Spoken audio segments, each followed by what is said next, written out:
Module 5. Normes pour le transport. Ce module porte sur deux sujets, les services de transport et les services de taxi.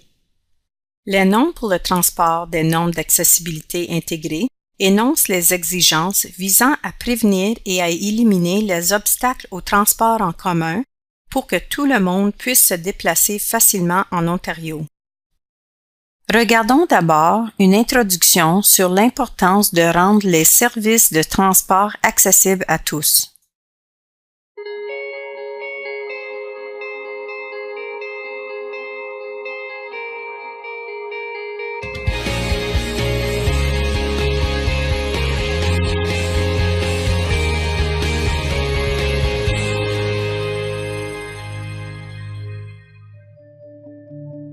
Vous souvenez-vous du sentiment de liberté que vous avez éprouvé lorsque vous avez appris à faire du vélo?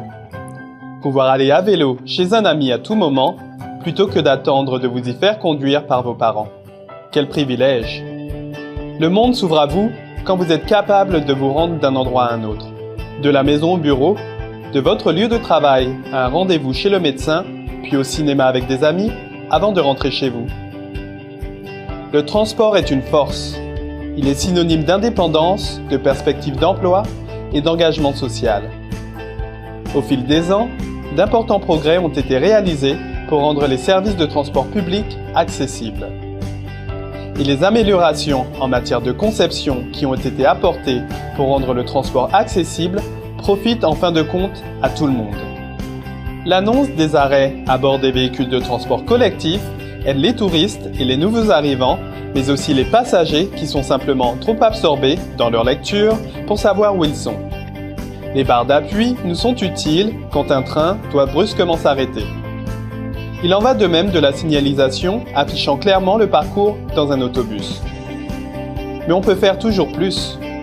Le règlement définit des exigences qui s'appliquent aux services de transport classiques tels que les autobus et les trains de banlieue, aux services de transport adaptés, conçus spécifiquement pour les personnes handicapées, et aux services de transport qui sont éventuellement assurés par les conseils scolaires, les hôpitaux ou les collèges et les universités. Les municipalités ont également des obligations en matière de services de taxi accessibles, tandis que celles qui fournissent des services de transport classiques doivent mettre à disposition des usagers des arrêts d'autobus et abribus accessibles. L'objectif est de créer des collectivités plus accessibles. Grâce au transport accessible, nous permettons à tout un chacun de se sentir autonome. Le monde s'ouvre à nous toutes et tous. La norme d'accessibilité pour le transport sur laquelle il porte ce module explique comment prévenir et éliminer les obstacles en matière de transport public, de sorte que tout le monde puisse se déplacer plus facilement en Ontario.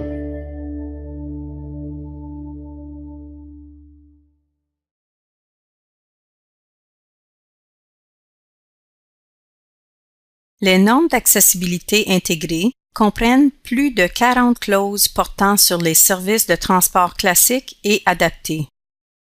À Ottawa, les services de transport en commun comme OC Transpo, Paratranspo et le Train léger d'Ottawa sont des organisations indépendantes ou régies par le gouvernement fédéral.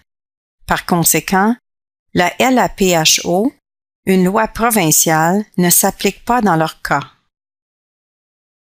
Toutefois, le service de transport en commun de la ville et le bureau de mise en œuvre du train léger sont déterminés à respecter l'esprit et les objectifs de la loi. À cette fin, ils ont pris en compte les préoccupations de la communauté en intégrant des options d'accessibilité à leurs services, comme le système automatisé d'annonce des arrêts et les autobus à plancher surbaissé. Ils ont adopté de nouvelles procédures opérationnelles normalisées, notamment des mesures d'évacuation d'urgence des autobus, des mesures en cas d'urgence médicale et l'embarquement des passagers qui utilisent un appareil fonctionnel.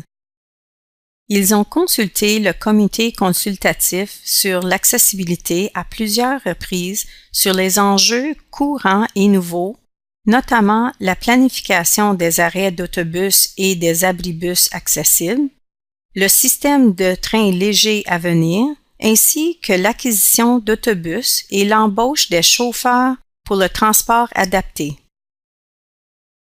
Le Bureau de mise en œuvre du train léger a élaboré un solide devis pour le projet qui prévoit les exigences du produit fini. Ce devis a été élaboré et examiné en fonction des principes de l'accessibilité universelle. Les normes pour le transport couvrent aussi les services de taxi accessibles. Les municipalités qui délivrent des permis de taxi, comme la Ville d'Ottawa, doivent veiller à ce que les propriétaires et les exploitants de taxis satisfassent à des exigences particulières, notamment ne pas exiger de tarifs supérieurs ou de frais additionnels aux personnes handicapées, y compris pour le rangement des appareils d'aide à la mobilité. Afficher les renseignements sur l'immatriculation et l'identification du véhicule sur le pare-choc arrière du véhicule. Rendre les renseignements sur l'immatriculation et l'identification du véhicule accessibles pour les personnes handicapées. Mettez fin à cette activité et passez au module 6.